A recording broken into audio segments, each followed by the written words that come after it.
ISO 37001-2016 adalah standar internasional yang memberikan panduan untuk mengimplementasikan sistem manajemen anti penyuapan pada suatu organisasi. Dengan mengimplementasikan ISO 37001-2016, organisasi dapat menetapkan proses yang efektif dalam mengidentifikasi, mencegah, dan menangani segala bentuk tindakan penyuapan yang terjadi dalam operasional organisasi tersebut. Berikut adalah tahapan implementasi dalam penerapan ISO 37001-2016.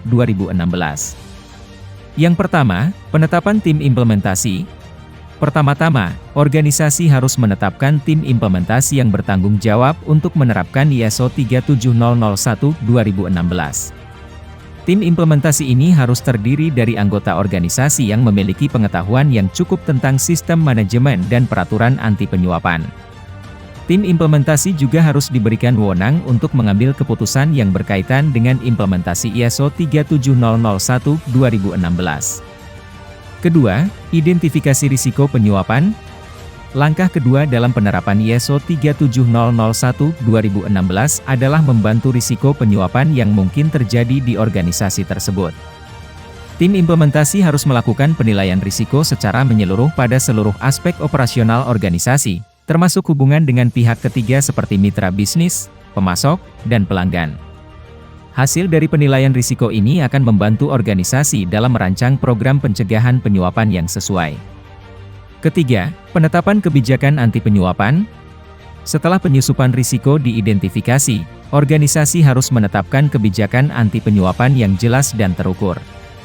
Kebijakan ini harus dikeluarkan oleh pihak manajemen organisasi dan harus memuat panduan mengenai perilaku yang diharapkan dari seluruh anggota organisasi. Selain itu, kebijakan anti penyuapan harus disesuaikan dengan karakteristik organisasi operasional, termasuk jenis bisnis, wilayah operasional, dan lingkungan hukum dan sosial. Keempat, pelatihan dan kesadaran. Organisasi harus memberikan pelatihan yang cukup kepada seluruh anggota organisasi mengenai kebijakan anti penyuapan, risiko penyuapan, dan tindakan yang harus diambil jika terjadi tindakan penyuapan. Peningkatan kesadaran juga dapat dilakukan melalui komunikasi dan sosialisasi yang terus-menerus mengenai pentingnya mematuhi kebijakan anti penyuapan dan yang akan ditimbulkan jika melanggar kebijakan tersebut. Kelima, penerapan kontrol internal. Kontrol internal adalah proses yang digunakan untuk memastikan bahwa seluruh proses operasional organisasi dapat dijalankan dengan efektif dan efisien, termasuk proses yang berkaitan dengan pencegahan dan penanganan tindakan-tindakan.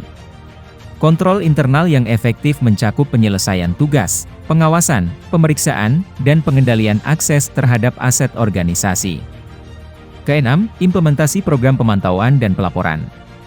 Organisasi harus memiliki program pemantauan dan pelaporan yang efektif untuk memastikan bahwa seluruh tindakan penyuapan dapat terdeteksi dan ditangani secara tepat waktu. Program ini dapat mencakup penggunaan teknologi canggih, seperti perangkat lunak pemantauan yang dapat memantau seluruh transaksi keuangan dan organisasi operasional. Ketujuh, evaluasi dan peningkatan berkelanjutan. Perbaikan dan peningkatan ini dapat dilakukan dengan mengidentifikasi kelemahan atau celah pada sistem yang telah diimplementasikan, dan mengambil tindakan perbaikan yang sesuai. Selain itu, organisasi juga harus melakukan perbaikan dan peningkatan secara berkelanjutan pada sistem manajemen anti penyuapan yang telah diimplementasikan. Kesimpulannya, implementasi ISO 37001-2016 membutuhkan komitmen penuh dari seluruh anggota organisasi. Dengan mengimplementasikan ISO 37001-2016, organisasi dapat mencegah dan menangani tindakan penyuapan yang dapat merugikan organisasi dan melanggar hukum. Selain itu, implementasi ISO 37001-2016 juga dapat meningkatkan reputasi dan kepercayaan publik terhadap organisasi.